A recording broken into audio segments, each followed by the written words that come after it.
Galaxy में आज हम आपके लिए फिजिक्स का एक नया बिंदु, बड़ा इंपॉर्टेंट पॉइंट लेकर के आए हैं। वो दो बिंदु होंगे, छोटा वीडियो होगा, बड़ा इंपॉर्टेंट होगा एग्जाम के लिए। आप इसको ध्यान से देखें और प्लीज अगर आप इस चैनल पर पहली बार देख रहे हैं तो सब्सक्राइब करना न भूलें और साथ साथ सब्सक्राइब करने के साथ में बेल की जो निशान आइकन आता है घंटी का, उसे दबाएं। ठीक है, अब ये हम पहला पॉइंट देखेंगे, मुक्त पतन, फ्री फॉल। फ्री फॉल तो पहले हमें समझना है। समझना कैसे है? अब ये देखने एग्जांपल हम लेते हैं। मेरे पास एक ट्यूब है, ये है ना। अगर मैं इसको नीचे छोड़ देता हूं, ये देखिए नीचे गई। ये ट्यूब जब नीचे जा रही है तो नीचे जाने में दो चीजें इसके साथ लगी हुई हैं। कौन कौन दो चीजें? एक तो इसका द्रव्यमान, ठीक है।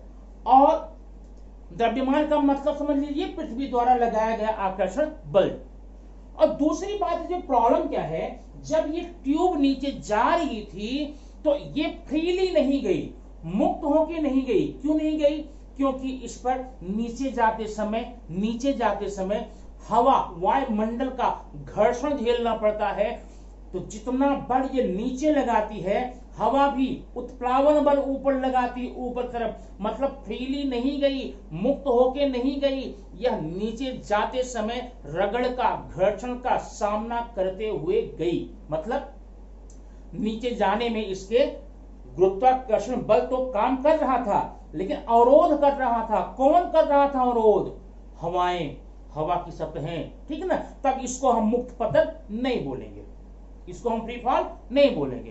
तो भैया कि कब किसको बोलेंगे? तब किसको हम फ्री फॉल बोलेंगे, बता रहा हूं। देखिए, ये आपका एक वैक्यूम है। क्या है? निर्वात। क्या है? निर्वात, मतलब इसमें हवा नहीं है।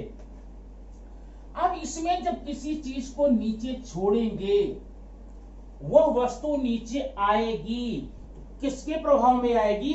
सीधा अपने भार या बोलिए पृथ्वी द्वारा लगाया गया आकर्षण बल। अब इसमें किसी प्रकार का घर्षण, किसी प्रकार का प्रतिरोध का सामना इस पिंड को नहीं करना पड़ेगा। ठीक है, इसको हम बोलेंगे मुक्त पतन बोलेंगे। और ध्यान इसका मतलब ये समझिए कि पृथ्वी के किसी भी बिंदु पर मुक्त पतन संभव ही नहीं है। पृथ्वी के किसी बिंदु पर जाइए, आपको वहां वायुमंडल मिलेगा, वहां पर वायु का घेरा होगा।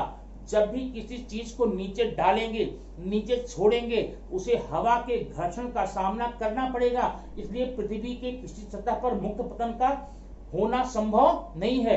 तब कहां होगा? सिर्फ निर्वात में, वैक्यूम। मुक्त पतन, फ्री फॉल कहां होगा? सिर्फ निर्वात में होता है। यह प्रश्न याद रखना, आपके बोर्ड के एग्जामिनेशन के लिए ब्लैंक माता है। मुक्त पतन डैश में संपन्न होता है। Free fall happens only in dash. तो डैश में क्या लिखोगे? निर्वात।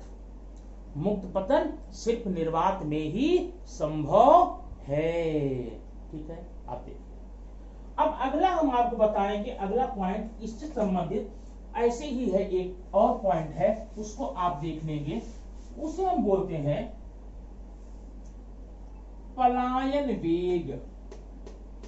पलायन वेग, इसके वेलोसिटी। अब ये क्या है, इसको आप समझे ध्यान से। ये मेरे हाथ में एक चौक है, ठीक है। इसको मैं जोर करके ऊपर फेंकूंगा कि ऊपर जाएगी, लेकिन एक स्थान ऐसा भी आएगा जहां पर कि इसका वेग जो है 0 हो जाएगा ना, और वहां से फिर नीचे वापस आ जाएगी। अब ये कितनी ऊंचाई पर जाएगा, ये किस पर निर्भर करता है? प्रारंभिक वेग पर। किस पर? इनिशियल वेलोसिटी पर निर्भर करता है। प्रारंभिक वेग का मान जितना ज्यादा होता जाएगा, यह पिंड, यह चौक आसमान में उतने ही ऊपर जाती जाएगी। अब समझ गए होंगे। माने किसी पिंड में प्रारंभिक, अभी जरा प्रारंभिक वेग और अंतिम वेग अगर आप कंफ्यूजन हो रहा है तो उसके लिए मैं दो समीकरण देता हूं। देखिए, पहली बात तो ये कि गति के 3 समीकरण हैं। गति के 3 समीकरण। पहला है v बराबर u प्लस at। दूसरा है v square equal to u square plus 2as। अगला है ये दो समीकरण यहां पर हो गए हैं। तीसरा समीकरण मैं आपको बताऊं, यस बराबर ut plus half at square. देखना अब इसको हम कैसे समझेंगे, पहले देख लेना। ये जो v है ये है अंतिम वेग और u है वो है प्रारंभिक वेग, इनिशियल वेलोसिटी, लास्ट वेलोसिटी। ठीक है, संकेतों का अर्थ यहां समझना जरूरी है। तो अगर मैं किसी चीज को ऐसे फेंकता हूं ऊपर से, तो शुरुआत में वेग है उसे हम प्रारंभिक वेग या इनिशियल वेलोसिटी बोलते हैं, वह u है। और अंतिम समय में जो वेग रहता है वह अंतिम वेग है। ये क्या है? ये है एक्सीलरेशन, गुरुत्वीय त्वरण या त्वरण बोलते हैं, और t टाइम है। अब यहां पर सब चीज वही है, एक यस आ गया। यस क्या है? दूरी है, डिस्टेंस है, बाकी सेम है। लेकिन इन समीकरणों का उपयोग हम वहां पर करते हैं जब कोई पिंड समतल में, हॉरिजॉन्टल में चलता है, प्लेन में, जैसे बस चलती है, ट्रेन चलती है, उन पर हम इसका उपयोग करेंगे। लेकिन जब कोई पिंड ऊपर से नीचे जाए, नीचे से ऊपर जाएगा या ऊपर से नीचे आएगा, तब हम इसमें ध्यान देना, जहां ए है वहां जी करेंगे, जहां यस है वहां पर यस करेंगे। Acceleration gravitational, yes distance, H height, बस इतना अंतर होता है। और दूसरी बात, जब कोई पिंड नीचे से ऊपर जाता है तो जहां जहां पर जी है वहां पर माइनस लगा लेंगे, और जब ऊपर से नीचे आता है तो प्लस में लगाएंगे। अब जरा ये समीकरण देखिए, अगर मैं यहां पर समतल की बात नहीं कर रहा हूं, ऊपर नीचे जाने की बात हो रही है, तो समीकरण यहां पर क्या हो गया? दूसरा समीकरण देखेंगे। दूसरा है v square equal to u square plus 2gh। अब 2gh है, या हम माइनस कर देंगे। अब ध्यान देना, कोई भी पिंड जब सबसे ऊपर फेंका जाएगा, बढ़ाया जाएगा, तो प्रारंभिक वेग होगा, लेकिन कुछ ऊंचाई तक जाकर के उसका अंतिम वेग 0 हो जाता है। हम यहां पर 0 करेंगे, 0 equal to u square plus minus 2gh हो गया। अब जरा पक्षांतर करेंगे इसका, तो ये जो h है, मैं h करूंगा यहां पर, h बराबर u स्क्वायर माइनस 2g। अब इसमें आपको समझ में क्या बात आई? कभी भी ऐसा इक्वेशन आपको मिलता है तो ये और ये समानुपात में होते हैं, माने जैसे जैसे वेग बढ़ेगा वैसे वैसे ऊंचाई बढ़ेगी, वेग घटेगा ऊंचाई घटेगी, सीधा संबंध है। लेकिन जी में क्या है? जैसे जैसे जी का मान बढ़ता जाएगा ऊंचाई घटती जाएगी, या ऊंचाई घटती जाएगी जी का मान बढ़ता जाएगा, ऊंचाई बढ़ती जाएगी घटता जाएगा। तो अब इसमें हम देखेंगे इसका नियम हम पलायन वेग में क्या लगाएंगे। पलायन वेग का मतलब क्या होता है?